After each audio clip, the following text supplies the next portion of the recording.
왜 저런 말이 나왔을까요? 그리고 왜 하필 찬물에 비유했을까요? 정말 궁금하네요. 아시는 분은 좀 알려주세요. 안녕하세요. 지식 틀지기입니다. 먼저 답변 드리기 전 이미지 저작권상 화면과 음성이 고르지 않은 점 양해 바랍니다. 영상을 끝까지 시청해주시고 좋아요 한 번씩 눌러주세요. 영상을 만드는 사람에게 큰 힘이 됩니다.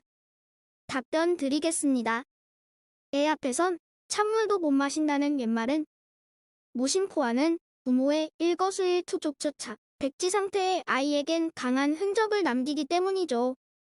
서울 백제병원 신경정신과 양창순 과장은 인간은 감각적이어서 말을 통해 개념적으로 형상화시켜야 하는 것보다 직접 보고 듣는 것에서 훨씬 많은 것을 배운다며 아이들은 초등학교 이전에 이미 기본적인 감정 표현 방식을 거의 다 익히게 마련인데 이 시기에 주요 접촉 대상인 부모야말로 그런 아이들의 표현 방식에 절대적인 영향을 미친다고 설명하고 있습니다. 예를 들어 자라면서 술 마시고 핑클 부리는 아버지를 보면 하는 커서 절대로 아버지처럼 되지 않을 거야 하고 결실했던 아이도 성인이 됐을 때 아버지와 똑같은 모습의 자신을 발견하기 쉽다고 하죠. 한국 여성의전화 김미나 간사도 매맞는 아내들의 상담 사례를 보면 많은 남편들이 구타 가정에서 성장한 배경을 갖고 있었다고 전하고 있습니다. 마음속으로 자신이 분노와 적대감을 갖고 있는 사람과 자신도 모르게 닮아가는 현상을 전문용어로 적대자와의 동일시라고 하는데 이렇게 어릴 때 형성된 역할 모델은 성인이 된 후 이성으로도 쉽게 조정되지 않습니다. 더군다나 부모의 말과 행동이 불일치하는 경우엔 아이들에게 정서적 혼란을 일으킬 가능성이 많죠. 공중질서를 지켜야 한다고 가르치면서 부모 스스로는 횡단보도가 아닌 곳에서 길을 건너고 새치기를 하는 등의 모습을 보인다든지 수시로 약속을 어길 때 아이들은 분노를 느끼게 된다고 합니다.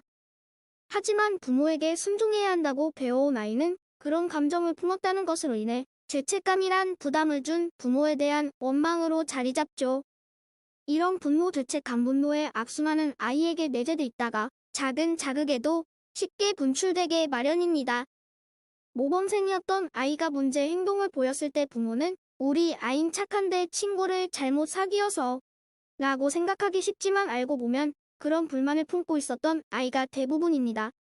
또 말로는 참는 법도 배워야 한다고 하면서 아이가 이것저것 해달라고 조르는 아이의 기를 죽이지 않는다거나 조르는 것이 귀찮다고 쉽게 사주는 등 부모의 이중성은 또 다른 문제를 낳기도 합니다.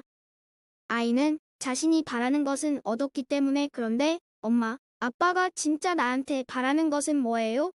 하고 묻지는 않습니다.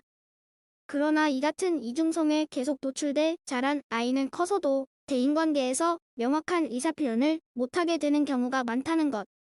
반면 부모의 좋은 역할 모델만큼 훌륭한 교과서도 없습니다. 미국에서 8년간 살다 온 김영주 씨의 경우 4살 위 남편도 김 씨에게 높임말을 쓴다. 미국에서 두 아이를 낳고 키우면서 혹시 아이들이 높임말을 배울 기회가 없을까봐 서로 높임말을 쓰기 시작했던 것. 처음엔 젊은 부부가 그렇게 부르는 것이 어색했으나 덕분에 두 아이들은 서울에 돌아와서도 또래 애들보다 높임말을 잘 쓰는 것은 물론 어른 공경하는 것이 몸에 배어 있더라고. 주부 이모 씨의 경우 아무리 귀찮아도 한 달에 한 번 이상 아이들을 데리고 시댁을 찾는다. 처음엔 남편이 오치려 꺼려하길래 이유를 알아봤더니 시할머니와 사이가 좋지 않았던 시어머니가 명절 때조차 시아버지와 남편만 큰 집에 달랑 보내곤 했었다는 것. 가족 모임에 익숙지 못해 지금도 시댁에 가면 시큰둥하게 앉아있는 남편을 보고 시어머니는 서운해하시지만 이 씨는 결국 스스로 파신 무덤 아니겠느냐며 자신은 그렇게 해선 안 되겠다고 다짐했단다. 시댁에 가면 컴퓨터나 게임기도 없다고 함께 가기를 꺼려하는 아이들에게도 아빠, 엄마도 할아버지 할머니가 되면 너희 아이들이 보고 싶을 텐데 그럼 어쩌지? 하고 물어가며 스스로 따라 나서게 만든다고. 약속을 남발하지 않는 것도 중요하다. 기독교 가정사역연구소 송기론 소장은 아이들은 의외로 아주 사소한 약속을 어긴 것도 두고두고 기억한다며 바른 말과 행동은 물론 그것이 일치된 모습을 보이기 위해선 부모 스스로 꾸준히 자기를 돌아보는 노력이 필요하다고 강조했다. 적 어디서 기사를 보고 퍼온 건데. 어쩌다 보니 질문과 약간 빗나간 대답을 해드렸네요. 그럼 즐거운 8월 되세요. 지금까지 지식들찍이었습니다. 다음 영상은 더욱 호기심 많은 질문들로 데이트될 예정입니다. 구독하시면 일상생활에서 가끔 궁금한 질문들이 함께할 것입니다. 지식과 상식 얻어가세요. 감사합니다.